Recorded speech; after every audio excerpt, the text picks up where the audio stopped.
Member for Pearce. I call the honourable member for Moore. Here. Madam Speaker, as I rise to speak for the first time, may I offer my warmest congratulations on your election as Speaker of the House, and I look forward to serving with you as a member of the Speaker's panel. I refer to Her Excellency's speech on opening day, in which she said, "There is no limit to what Australia can achieve, but only if we respect the limits of government, as well as its potential." The challenge for the Australian government is to foster a strong competitive environment by reversing overregulation, addressing the factors which increase the cost of doing business in Australia, and reform the industrial relations system to increase workforce participation and productivity. The development of strong policies for the business sector in the areas of corporate governance, financial services regulation and industry are required to promote the economic development of our nation. I thank the electors of Moore for entrusting me as their representative. It is a great honour and privilege to represent my constituents in federal parliament. I humbly accept this responsibility and pledge to serve by doing my very best in carrying out my duties. Moore is a coastal electorate located in the northern suburbs of Perth, with the city of Joondalup as its major regional hub.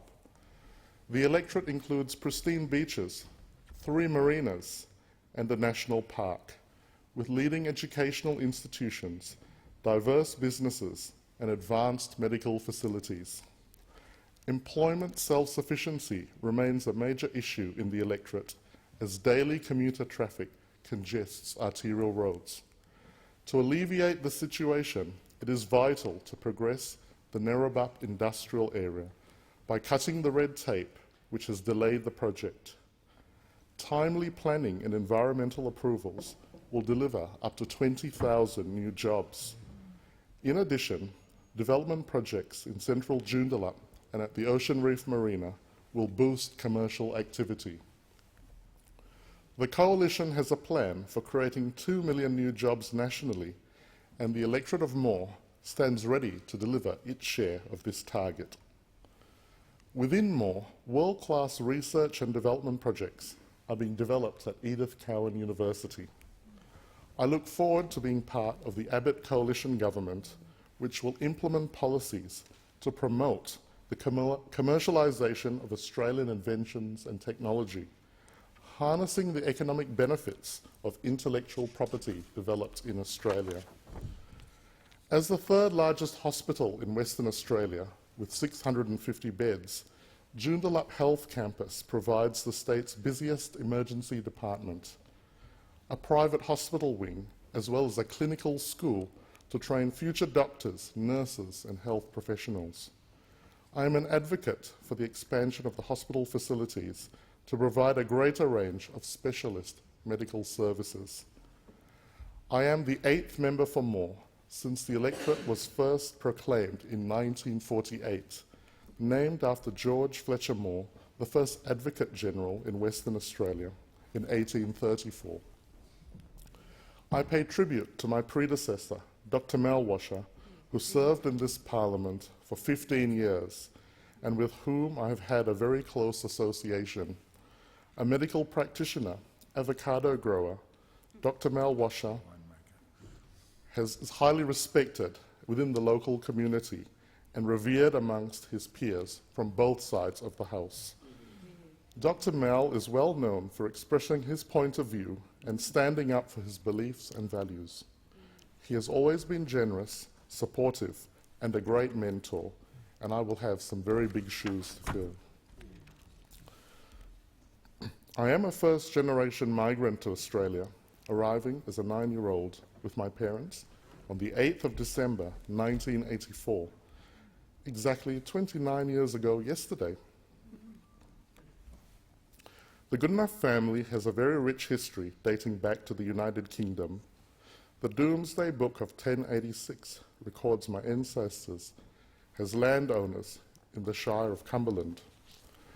Over the centuries, members of the family have provided loyal service to the Crown through the clergy, military, and in banking, before migrating eastwards during the 19th century with the expanding British Empire.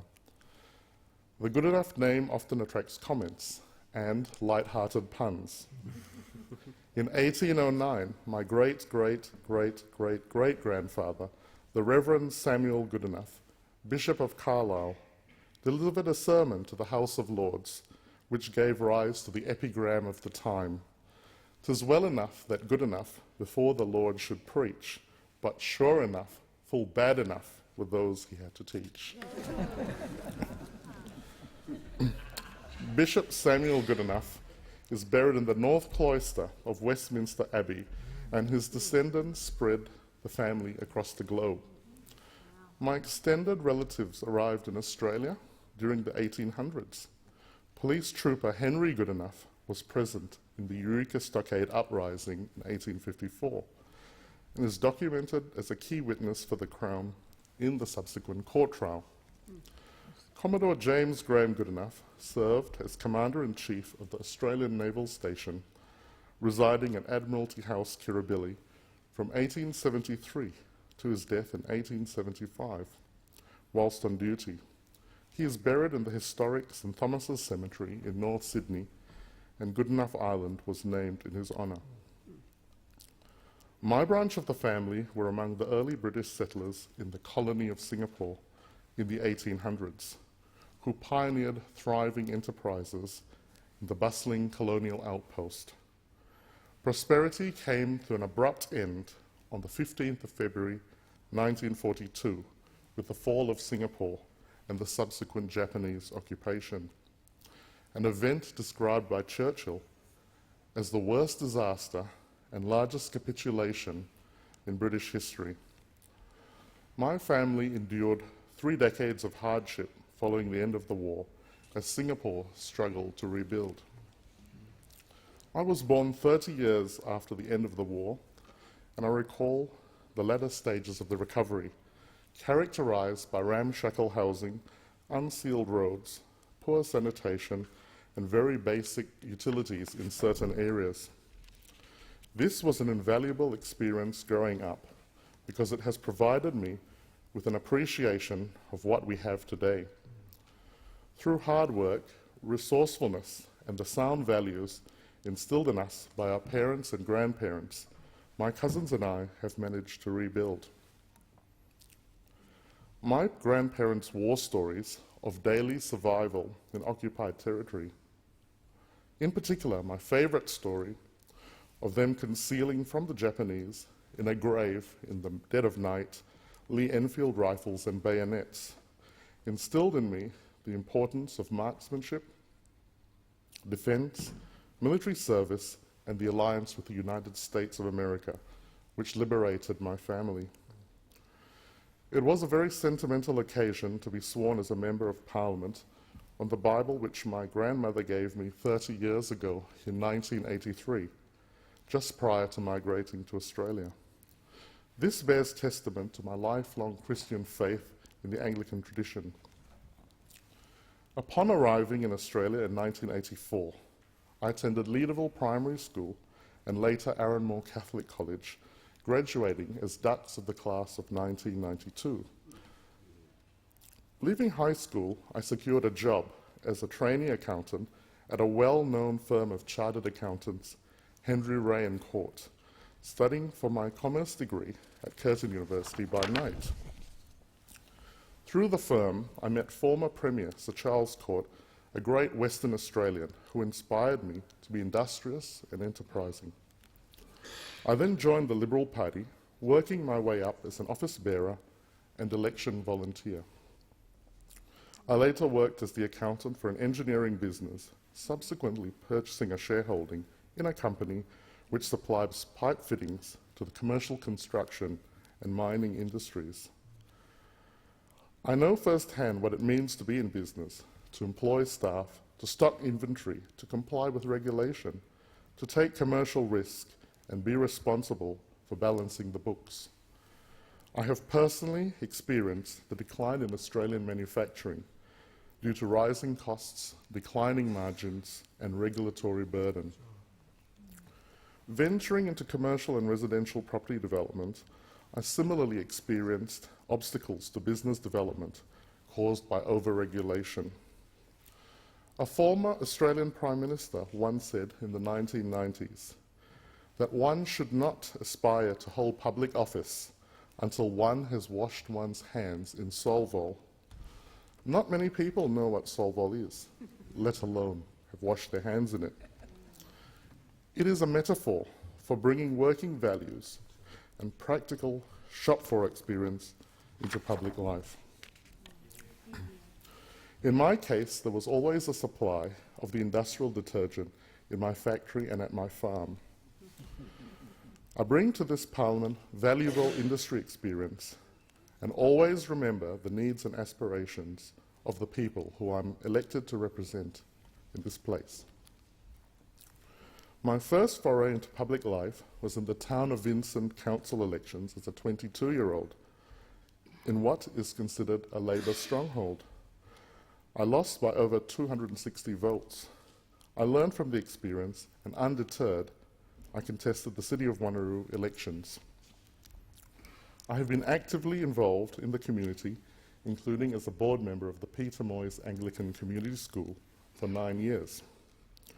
I look forward to using my local government experience by working cooperatively with the cities of Joondalup and Wanneroo in advocating for federal government support for key infrastructure and services in our region. The greatest challenge facing Australia in the 21st century is increased international competitiveness from emerging economies in our region.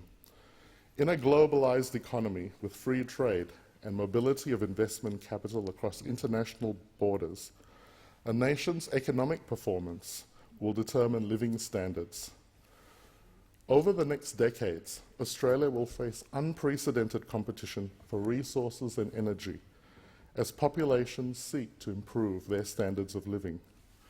We will be competing with billions of people who value education and are prepared to work long hours to produce, earn, save and invest to get ahead economically. Those nations that fail to produce as much as they consume will fall behind into greater levels of debt. Through responsible fiscal management, by getting the budget under control, can we reduce the burden of national debt irresponsibly incurred over the past 6 years? And through effective monetary policy, can the Australian economy forge ahead in a low inflation environment? In order to maintain Australia's place in the global economy, we must capitalise on our strengths in primary, secondary and tertiary industry. We must support agriculture and fisheries by promoting robust policies that support primary producers, ensuring our long-term food security and biosecurity. Our government must implement policies that support the mining, resources and energy industries across the nation, but in particular in my home state of Western Australia, where iron ore, minerals and natural gas are leading export earners for the nation. A coalition government will invest in infrastructure to support these industries and remove the burden of the mining and carbon taxes. A coalition government will invest in infrastructure to support these industries and actively work to develop trade and investment relations which are in the national interest with countries not only in Southeast Asia but also in the United States of America, Africa, Europe and beyond. We will also act to protect our borders and maintain our sovereignty. At a time when countries in our region are increasing military spending, it is essential that we maintain a strong Australian Defence Force, not as an aggressive action, but to protect our rightful place in the region. I'm a strong supporter of the Australia-United States alliance, both in defence and economic terms. As a proud Western Australian, I'm a federalist, who believes in preserving the rights of the states who form the Commonwealth at Federation. The Commonwealth must ensure equitable funding arrangements for all states, including my home state of Western Australia. In particular, the declining share of revenue from Commonwealth-based taxes, such as the Goods and Services Tax and royalties, needs to be addressed as a priority. Western Australia may represent 10% of the Australian population, but accounts for more than 46% of export income and 16% of GDP. The remoteness and tyranny of vast distances in Western Australia make for costly infrastructure to support these industries. I make the case for a review of Commonwealth funding arrangements and for increased investment in this infrastructure in Western Australia, which will in the long term create economic development and return more taxation revenue for the Commonwealth. I have a vision of building an Australia of the future based on the principles of democracy, meritocracy, and national unity. Drawing upon the motto E pluribus unum, which translates from Latin as from many, one. From many cultures and origins, there must be one national Australian identity. Australians from all walks of life must unite with a common purpose of building a strong nation with a robust economy that is able to provide for well-being and defence of its citizens. In doing so, as a nation, we must address the issues of multiculturalism and reconciliation whilst preserving the fundamental character and values of Australian identity. These complex social processes are by necessity two-way streets. There has to be a degree of give and take to promote a balanced approach to the competing goals of diversity, assimilation, and integration into our emerging national identity. From my own experience, I can attest to the value of interacting with people of different cultures and fully participating in my local community. Well-connected and networked individuals benefit from a greater understanding of different cultures and exposure to wider opportunities for advancement. Australians should be proud of the British heritage of our country and the Westminster system, our public institutions, modern agriculture, industrial production, technology, and a service economy, all of which have delivered the society and lifestyle which we enjoy today. We must never allow the significance of this heritage to be diminished. It doesn't matter how long one has been in Australia, whether just a few years or 40,000 years, or from which country one has originated. What matters is what one does in Australia, one's attitude, character, and commitment, the achievements accomplished, and the contribution made to our society. What is needed to succeed in Australia is a positive attitude and a strong work ethic. Having personally visited the poorest and most marginalised Australians, 2,000 kilometres north of Perth, and seen firsthand the living conditions and hopelessness, I realised that the job of reconciliation will not be complete until these forgotten people, and many like them, in remote communities across Australia, are embraced into our society. Reconciliation will only be achieved when the questions are asked. When was the last time you invited an Indigenous person to your home? When was the last time you shared a meal with an Indigenous person? And when was the last time you employed an Indigenous person? And the answers to these questions will be, I do it regularly. True reconciliation cannot be achieved with words or a document. It will only be achieved with real actions. Reconciliation must be practical, material, and tangible. In this Parliament, we have the opportunity to push the boundaries of reconciliation and multiculturalism and set forth a movement that includes Australians of all backgrounds in a national understanding that unites us all.